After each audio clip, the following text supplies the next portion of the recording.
Space isn't silent, it's full of static, radiation, and background noise. But when the Ares 4 mining station on Mars went dark, it was a different kind of silence. It was heavy. The last transmission received by Earth was just 3 seconds long. It wasn't a distress beacon. It wasn't a plea for help. It was the sound of the station commander, Commander Vance, laughing. Not a happy laugh, a wet, broken, hysterical laugh. Then, static.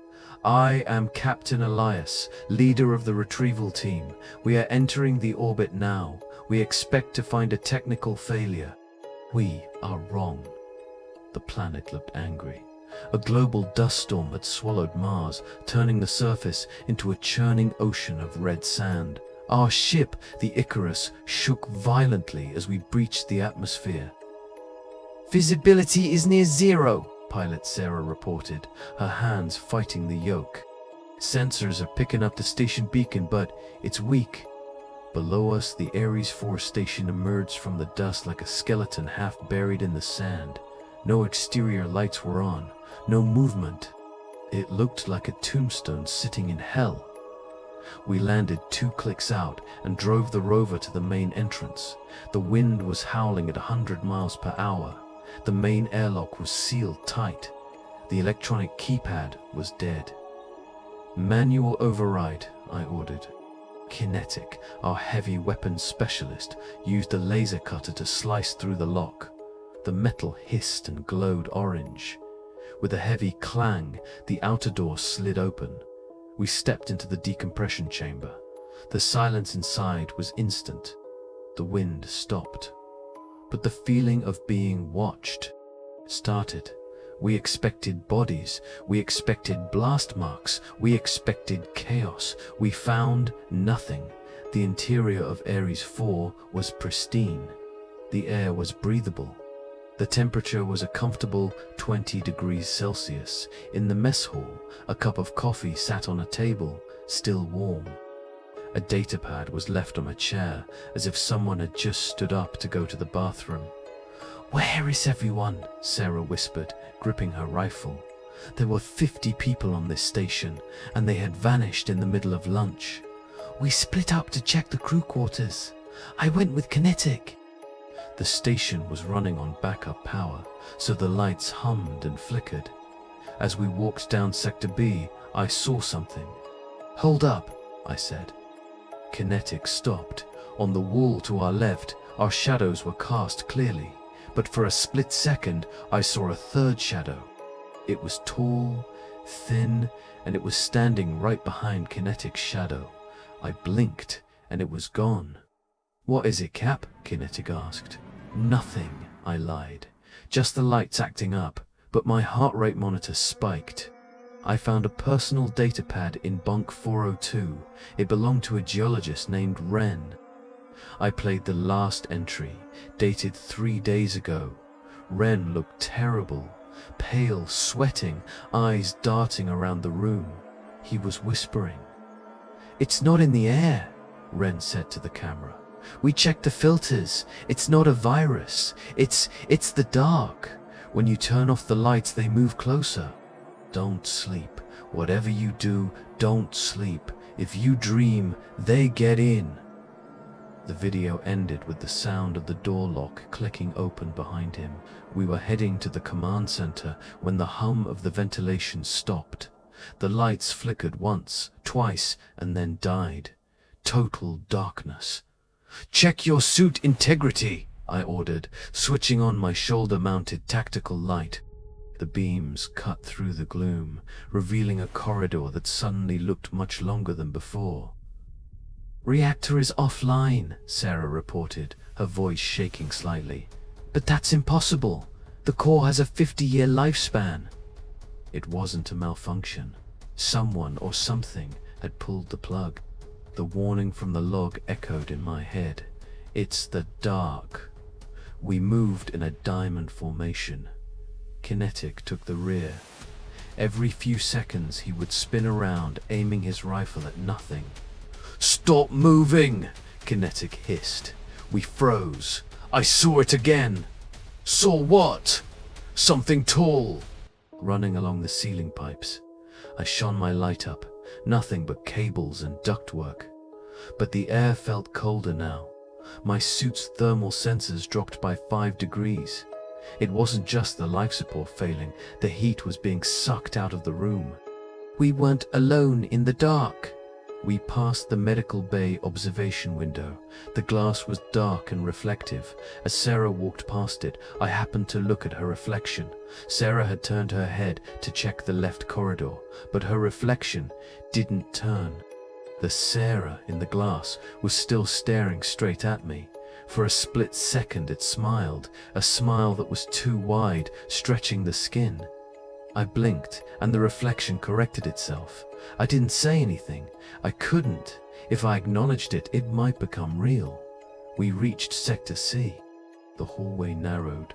Suddenly, the proximity sensors screamed. Clang! A heavy blast door slammed down right in the middle of our formation, missing me by inches. I was on one side with Sarah. Kinetic and the medic Doc were on the other. "Kinetic, report!" I shouted, banging on the thick metal. "We're okay, Cap." Kinetic's voice crackled over the comms. "But the door is sealed magnetic. We have to go around through the engineering deck." "Stay together," I warned. "Do not separate." But deep down, I knew the station was hurting us. 2 minutes later, the comms spiked. "Doc, move up, you're lagging," Kinetic said. Silence. "Doc?" Then came the sound. Not a scream of pain, but of pure, freezing terror. A sharp inhale followed by a wet crunch. "Cap! Doc is gone!" Kinetic yelled, his breathing ragged. "What do you mean, gone?" I turned around for 1 second. He was right behind me. His gun is here, his flashlight is here, but he's just gone. There was no struggle. The shadows had simply swallowed him whole. Kinetic was alone on the other side of the blast door. I could hear his panic breathing over the radio. "Cap, I hear him," Kinetic whispered. "You hear Doc?" I asked, checking my sensors. "His vitals are flatlined, Kinetic. He's gone." "No," he's whispering. "He's telling me to open the vent." Kinetic held his microphone up to the wall. Through the static, I heard it. It sounded like Doc, but the cadence was wrong. It was too fast, skipping words. Open, cold, dark, open. It wasn't a radio transmission. The sound was conducting physically through the metal hull of the station. Sarah and I reached the security hub. If we couldn't reach Kinetic physically, maybe we could guide him. I rebooted the console. Override authorization, Captain Elias. The screens flickered to life. Most cameras were dead or painted over with a black substance. But camera 4B, the corridor where Doc vanished, was recording. "Pull out the playback," I ordered. Sarah's hands trembled as she scrubbed the timeline back to 10 minutes ago. "We saw Kinetic walking. We saw Doc trailing behind him." And then we saw the shadow detach itself from the floor. On the screen, it happened in silence. As Doc walked past a vent, the shadow cast by the grating didn't behave like light physics. It turned liquid. It reached up, a 2-dimensional hand becoming 3-dimensional. It grabbed Doc's ankle. He didn't have time to scream. The shadow pulled him down. He didn't hit the floor, he passed through it. It was like watching a man fall into a pool of black ink. In less than a second, he was gone. The shadow rippled once, then returned to being just a shadow. "It's not a creature," Sarah whispered. "The darkness itself, it's a portal." Back in the engineering deck, Kinetic was losing it. Bang, bang, bang, someone was hammering on the door he had just locked. "Kinetic, let me in, it's Doc, I got away." The voice was desperate, terrified. "Cap, he's back," Kinetic shouted over the comms. "He's at the door."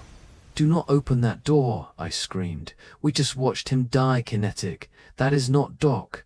"But he knows my name. He knows about the poker game. It absorbed his memories, Kinetic." Step away from the door. Kinetic hesitated. His hand hovered over the release, but then the pounding stopped. Silence. "Doc?" Kinetic asked. Then the door started to bleed. Thick, black ichor began to ooze through the airtight seals. The metal didn't melt, it simply ceased to exist, turning into grey dust where the darkness touched it. The entity wasn't asking for permission anymore. It was coming through the molecular lattice of the door. Kinetic screamed, backing away as the darkness poured into the room, forming a shape that looked vaguely, horribly, like a man in a spacesuit. Kinetic didn't wait for the shadow to fully form. He turned and ran. "I'm moving to the cargo bay!" he screamed. Behind him, the entity didn't run. It flowed. It moved like a rapid tide of oil, filling the corridor from floor to ceiling. As it passed the lights, the bulbs didn't just turn off, they shattered. Pop, pop, pop. The sound of exploding glass chased him down the hall. Kinetic didn't look back. He knew that if he stopped for even a second, he would become just another shadow on the wall. The corridor was a dead end. Kinetic blew the grate off a ventilation shaft and scrambled inside. It was a mistake.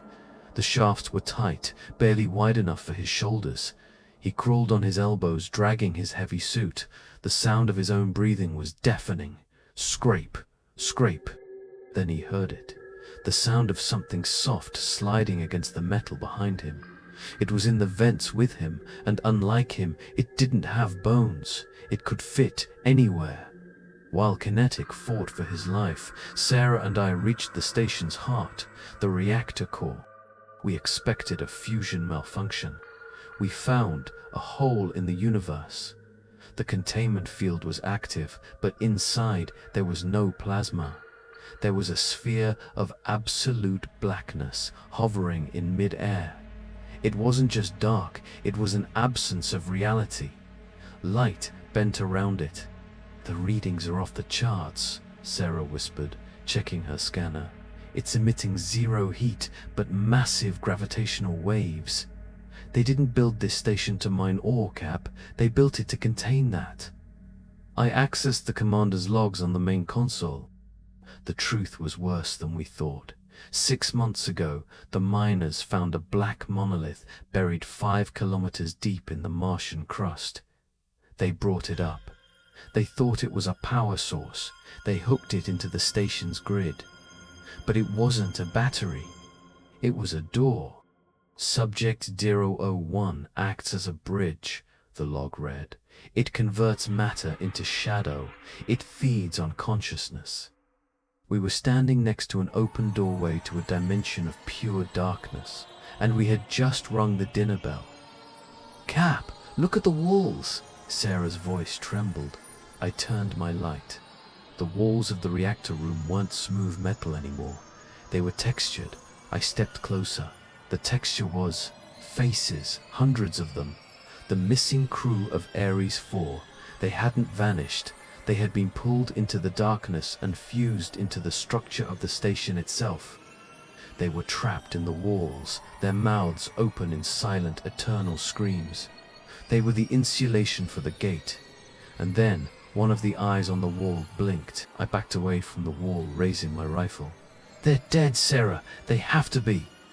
But then, a low moan filled the reactor room. It didn't come from the speakers. It came from the walls. "Help! Us's! One face, then 10, then 50. Their mouths opened in unison, cracking the black resin. It was a chorus of the damned. "Don't listen to them," I ordered, my voice cracking. "It's the entity. It's using their voices to distract us." But deep down, I feared the truth. Their consciousness was still intact, trapped in a cold, dark hell forever. Kinetic kicked the vent grate and tumbled out, hitting the floor of the cargo bay. He rolled, bringing his weapon up. "Clear!" he shouted to himself, but it wasn't clear. He had dropped into cargo bay 4, the quarantine zone. The heavy airlock doors were sealed from the outside. He was trapped in a metal box, And the shadows, they were already waiting for him. They didn't chase him here. They knew he was coming. They stood in the corners, tall and faceless, watching him like wolves watching a trapped rabbit. "In the reactor room," Sarah gasped. "Cap, my suit!" I looked at her arm.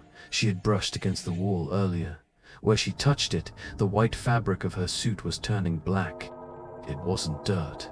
The darkness was infecting the material. "It's eating the polymers," she said, her breathing spiking. "It's compromising the seal." The black stain was spreading, moving like a living liquid towards her helmet. The entity didn't just consume flesh, it consumed matter. If it breached her suit, she would become just another face on the wall. Kinetic didn't wait to die.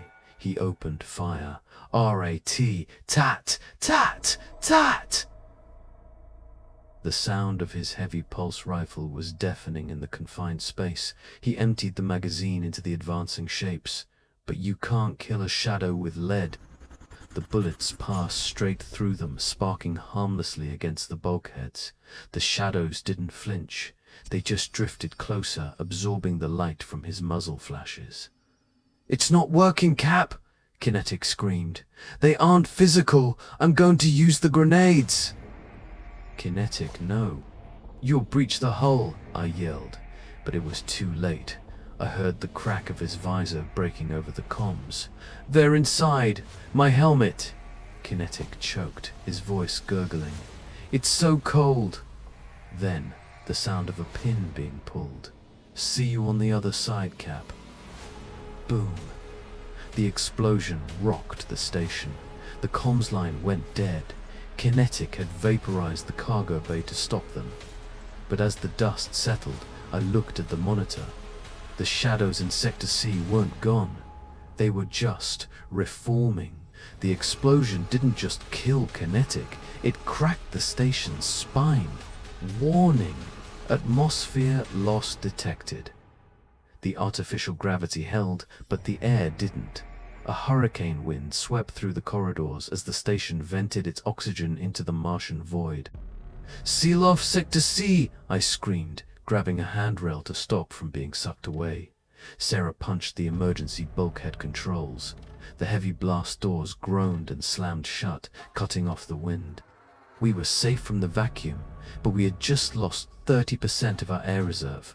With the hull breached, the thermal regulation failed. The temperature plummeted. Within minutes, it was 40 degrees below zero inside the station. Frost began to crawl across my visor like a living fungus. My suit's heater was working overtime, draining the battery. "It's getting cold, Cap," Sarah shivered. The shadows loved it. As the temperature dropped, their movement became more fluid. The cold didn't slow them down, it energized them. They were creatures of the void, and we were turning their prison into their natural habitat. Sarah stopped moving. She was staring at her arm where the black stain had started. "Sarah, we need to move," I urged. "It doesn't hurt, Elias," she whispered. "It feels quiet." She held up her arm. The blackness hadn't just eaten the suit. It had passed through to her skin. Her veins were turning dark, pulsing with a rhythm that matched the hum of the reactor. The entity wasn't just killing her, it was integrating her, it was rewriting her biology to survive in the dark. I grabbed her shoulder, shaking her.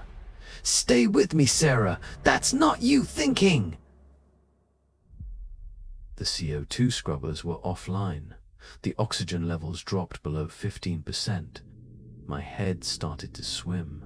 A blue haze formed at the edge of my vision, the first sign of hypoxia.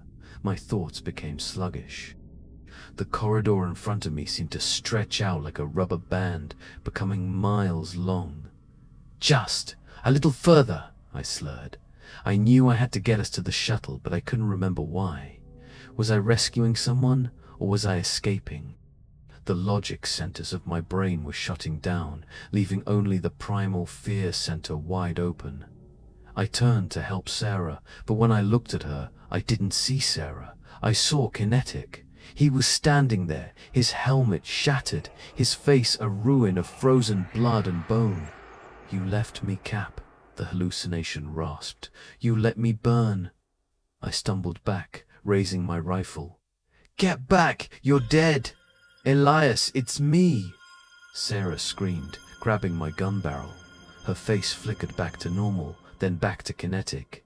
The lack of oxygen was making me hallucinate. Or maybe the entity was projecting my guilt onto my retinas. It wanted me to kill the only ally I had left. My finger tightened. I was staring at the monster that used to be kinetic. I wanted it dead. Zap. The shot went wide, burning a hole in the ceiling. Sarah had slammed my arm up just in time. "Elias! Look at me!" she screamed, her voice breaking through the haze. "Kinetic is dead!" "I am real!" I blinked, breathing hard. The monster vanished, replaced by Sarah's terrified face. I had almost executed my second in command. The entity wasn't just hunting us physically, it was weaponizing our own minds against each other. She didn't wait for an apology. She jammed a military-grade adrenaline stim into my neck. Hiss. The chemicals hit my brain like a sledgehammer. The hypoxia fog cleared instantly. My heart hammered against my ribs. "We need to move," Sarah said, her voice calm but weak. I looked at her. The black infection had spread from her arm to her neck. It looked like a spiderweb of ink under her skin. "Sarah, you need medical attention." "I don't need a doctor, Elias," she smiled sadly. "I just need to get you to the ship." We sprinted to the hangar bay. "We take the Icarus and we nuke the site from orbit," I panted. We burst through the doors and froze. The Icarus was there, but we couldn't fly it. The ship was wrapped in a cocoon. The black substance from the reactor room had grown over the hull, sealing the thrusters and the cockpit. It pulsed rhythmically like a giant heart. The entity knew the ship was our way out. It hadn't destroyed it, it had claimed it. It was building a new body to leave the planet. I checked the hardline diagnostics. Engine fuel lines. Digested, I read, my stomach dropping. Navigation computer. Fused. The Icarus was dead. We were stranded on a dying station with 30 minutes of air left and a godlike monster waking up in the walls. "There is another way," Sarah said, pointing to the far wall of the hangar. There, sitting in the emergency launch tube, was a single person. Escape pod. Old tech. Analog controls. "It's too small for both of us," I said. Sarah didn't look at the pod. She looked at her black hands. "I know." She shoved me toward the open hatch. "Get in, Elias." "No, we fit. We can squeeze in," I protested, grabbing her suit. She stepped back. She took off her helmet. The air in the hangar was freezing and toxic, but she didn't gasp. She inhaled it deeply. "I can't leave, Elias," she whispered.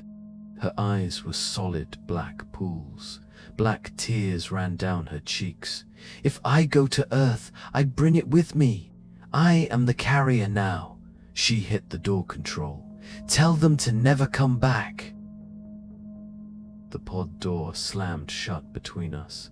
I slammed my fist against the window as the hatch sealed. "Sarah, open the door." But she didn't move. She just stood there in the freezing hangar watching me. Ignition. Sequence start. The main thrusters fired. The G-force slammed me back into the pilot seat, crushing the air out of my lungs. The pod shot out of the tube like a bullet, punching through the thin Martian atmosphere. I was leaving the surface. I was leaving the nightmare. But I was also leaving the only person who had kept me alive. As I reached stable orbit, the autopilot engaged. I unbuckled and floated to the viewport to look down. Ares 4 was just a speck, but the area around it wasn't red anymore. A massive black stain was spreading across the Martian desert. It looked like spilled ink on a red carpet. The entity wasn't just consuming the station, it was consuming the crust of the planet itself. Sarah was right. If this thing ever reached Earth, it wouldn't just be a station failure, it would be an extinction event. The coordinates for the orbital relay were set. 3 days of travel. I sat in the silence of the vacuum. No wind, no screaming, just the hum of the air recyclers. I should have felt relieved. I had survived the impossible. But I didn't feel safe. I felt heavy. I checked the cabin pressure. Normal. I checked the gravity generator. It was off. So why did I feel like there was a weight on my chest? Why did the air in this tiny pod smell faintly of ozone and burnt copper? It started as an itch, right at the base of my skull where the neural interface jack connects to the suit. I scratched it. It burned. Just suit chafing, I told myself, or stress. But the itch went deeper. It felt like something was moving under the skin, a tiny, rhythmic pulsing. Thump, thump, thump. I took off my gloves. My hands were shaking. I touched the back of my neck again. It felt warm. Too warm. Too warm. And the skin felt hard, like a scab that had formed too quickly. I flipped on the cabin light and pulled down the small vanity mirror. I screamed. It wasn't just Sarah. The whites of my eyes were laced with black veins. And creeping up from my collarbone was the same dark, web-like pattern I saw on her. I realized then, kinetics explosion didn't just breach the hull, it aerosolized the entity. I had breathed it in. Sarah stayed behind to stop the spread, but she didn't know she was trying to save a dead man. I am not the survivor. I am the carrier. I tried to alter the course away from Earth. I reached for the nav computer, but my hand stopped. It wasn't paralysis, my muscles just refused to obey. Then a voice echoed in my skull, not auditory but telepathic, like a memory that wasn't mine. "Home," it whispered. "Take us to the cradle. Take us to the blue water." It wasn't asking, it was steering. The entity within my blood wanted a new host planet. Mars was dead. Earth was teeming with life. I was just the bus driver, and I had lost control of the wheel. I grabbed my right wrist with my left hand, trying to pull it off the flight stick. I couldn't. The black tendrils had burst through my fingertips and wrapped around the controls. I wasn't just holding the ship, I was becoming the ship. The biological and the mechanical were merging. I screamed and pulled harder, tearing the skin. But the grip held. The autopilot was locked onto Earth, and my own body was ensuring I couldn't disengage it. I was a prisoner in my own skin. Then the radar pinged. "Unidentified pod, this is the Earth cruiser Hermes. We have tracked your trajectory. Prepare for docking." My heart stopped. They had found me too early. They thought they were saving a hero. They didn't know they were docking with a biological bomb. I tried to shout into the radio, "Stay back! Do not approach!" But when I opened my mouth, my vocal cords felt stiff. The voice that came out wasn't mine. It was smooth, calm. "Thank you, Hermes. Systems are failing," requesting immediate pickup. I was screaming, "No," with every ounce of my will, but my mouth formed the words, "YES." The entity had hijacked my speech center. It was playing me like a puppet. Through the viewport, I saw the massive hangar doors of the Hermes opening. I saw the crew inside, ready with medical stretchers. They had families, children. If I boarded that ship, the Hermes would become a ghost ship in 3 days, and when it landed on Earth, it would be the end of the human race. I had to do something my body wouldn't expect. The Hermes tractor beam locked onto the pod. I was being pulled in. My right hand was fused to the stick. My voice was stolen. But my left hand was still mine. I saw the main power conduit running along the floor under the seat. If I cut it, the magnetic containment field of the pod's reactor would fail. It wouldn't just stop the pod, it would detonate the fuel cells. The entity sensed my thought. My left arm started to twitch, the blackness spreading fast to stop me. "Not this time," I gritted out. The entity screamed in my mind, a sound like tearing metal. "Stop. We can live forever. I choose dust," I gasped. With a final surge of adrenaline, I drove the metal shard into the reactor conduit. Z-Z-Z-T! Electricity arced through my body. The smell of burning insulation and flesh filled the pod. The autopilot disengaged. The magnetic containment field collapsed. The reactor began to go critical. The Hermes was only 200 meters away, close enough to see, but hopefully far enough to survive. The dashboard turned red. Warning alarms screamed, but they sounded like music to me. "Forgive me, Sarah," I whispered. The fuel cells ignited. For a microsecond there was no pain, just light.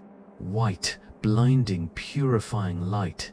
The pod didn't just break apart, it vaporized. The fire cleansed the infection. It burned the black veins, the entity, and the man who carried them. In the cold vacuum of Mars's orbit, I became a brief, silent star. On the bridge of the Hermes, silence reigned. "Shields holding at 98%, the tactical officer reported, voice shaking. "The pod!" It just self-destructed. The captain stared at the drifting debris field. "Why?" he muttered. "He was safe. We had him." They scanned the wreckage for biological signs. Nothing, just twisted metal and dust. To them, it was a tragedy, a malfunction of an old escape pod. They didn't know it was an execution. They logged it as a mechanical failure and turned the ship around, heading back to Earth. "Bring in a sample of the hull," the captain ordered. "We need to know why the reactor failed." The retrieval drone grabbed a chunk of the pod's shielding. As it was brought into the Hermes airlock, the crew followed protocol. "Decontamination! Scans!" But the scans missed it. Deep inside a microscopic fissure of the burnt titanium, a single drop of black ichor survived. It was dormant, frozen by the vacuum, but alive. It waited. It knew that eventually the ship would get warm, and eventually someone would touch it. The Hermes warped away, carrying its hidden passenger. Back on the surface, the storm had cleared. Ares 4 was no longer a station. It was a spire. The black growth had consumed the metal and reached high into the Martian sky like an antenna. It began to broadcast again, not a distress signal, a coordinate. It is calling out to the deep dark between the stars. Elias stopped the scout. "But the invasion has just begun. Space is vast, but it is no longer silent.